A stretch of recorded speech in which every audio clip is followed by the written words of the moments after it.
Now, let's talk podcasts, because you did Mark Maron and Joe Rogan. Now, they got to be probably the biggest podcast in the United States. How did that happen? How did the connections happen for that? Mark Maron, I did it in his garage? Years ago. No, I did it when he came Just for Laughs years ago. Oh, yeah, because he came in. Okay, yeah. So, and then Rogan, I did it right before he moved to Austin.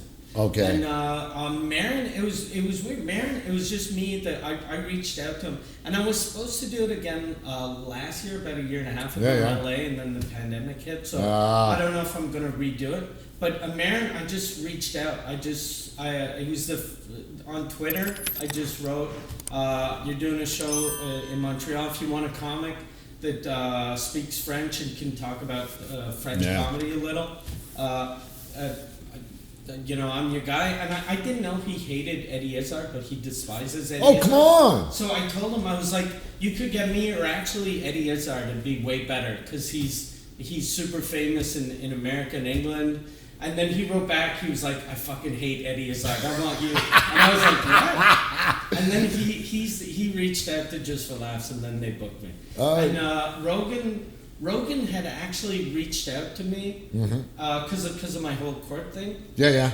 And it was weird. I kind of lied to him because he asked me. I never go to LA, and he was like, "Hey, next time you're in LA, I'd like you to do my podcast." So I was like, "Okay, I'll just pretend that I'm there next month." So I wrote, "Perfect, I'm there next month." And then I checked my calendar, and I had 4 days off. So I wrote, "I'm there from the 10th to the 14th or whatever," and then send that, and then I was like, fuck it, I'm gonna book a plane ticket in a hotel. I'm gonna be in LA so that when he calls, I'll be ready. And then he never called. So I just went to LA, hung out, then came back. And then he got in touch with me like a couple of months after. And then we flew up. Because down again, it's 10 million people watching. Well, that's It's whenever I see people, bragging that they did, the Tonight Show, Tonight Show has 1.2 million people watching that. So you're doing stand-up for 3 minutes in front of 1 million people.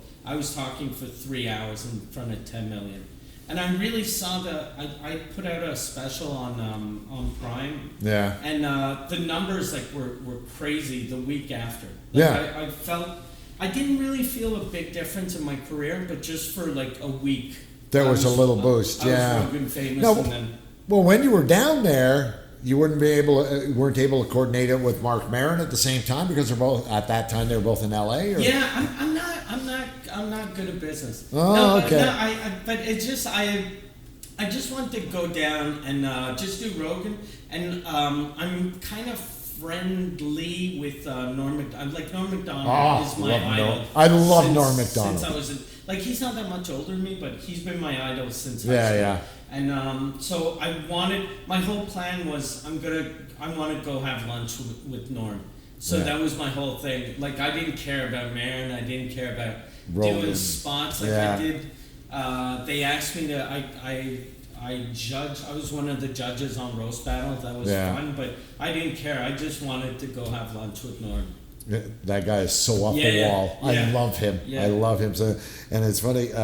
Just go back to Mark Maron for a second. A few years ago, when I was working at the Communist, everyone goes to the hotel and hobnobs around with everybody there, and some guy came, and that's when I had a beard. Okay, think of me with my beard and glasses. Even now, you look like. Yeah, people came up and give me cookies. Yeah. And I go, why are you giving it? Well, Mark. My name's not Mark. And I didn't know who he was at the time. What the hell are you talking about? It's so funny.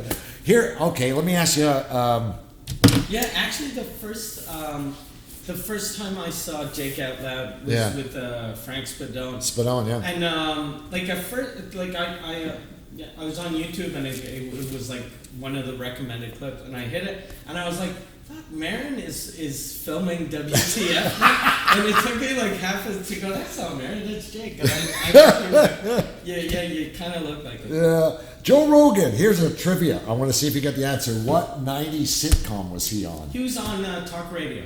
News radio. News radio. Oh, very good. See? Yeah, you got it. Talk radio. Yeah, Dave Foley from Kids in the Halls on there. And mine and Frank over there, Phil Hartman used to be on. I love Phil Hartman.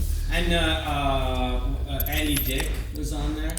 Oh, that's true. Yeah, the blonde guy, the nuts on. Yeah. I forgot that. Rogan had a really, like a kind of a small, shitty part. That apparently that was written for Ray Romano. Yeah, I could see Ray Romano. But Rogan wasn't big back then, I don't think, you know? Yeah, it's funny how his podcast became so big because he went from news radio to Fear Factor. Yeah. And then he replaced on the Man Show. So 3 things that you don't expect. 10 years later, getting $100 million deal.